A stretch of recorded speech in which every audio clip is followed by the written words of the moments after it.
এমনিতে মাসের শেষ, তার ভিতরে আবার জুতাটা ছিঁড়ে গেল। তাক, সমস্যা নাই, এখন চুইংগাম দিয়ে লাগিয়ে ফেলি, অন্তত কিছুদিন চলে যাবে। এ রাজু, আমি অফিসে গেলাম, তুই হোমওয়ার্ক শেষ করে স্কুলে চলে যাস। আচ্ছা ঠিক আছে মা। আম্মুর জন্য জুতা কিনতে হবে। দাদু দাদু, তোমার বাগান থেকে ফুল নেওয়া যাবে? রাজু, 1 টাকা পার পিস। আচ্ছা ঠিক আছে।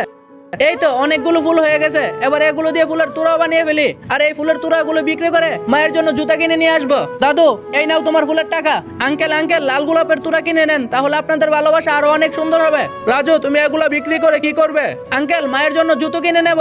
আচ্ছা, তাহলে আমাকে একটি ফুলের তোড়া দাও। আঙ্কেল, এই নেন। তাড়াতাড়ি অফিসে যেতে হবে। এই রে, জুতোটা আবার ছিঁড়ে গেল। কি আর করার, বাসায় চলে যাই। রাজু, আমাকে একটা ফুলের তোড়া দাও। এই নেন ফুলের তোড়া। যাক, আম্মুর জন্য জুতা কেনার টাকা হয়ে গেছে।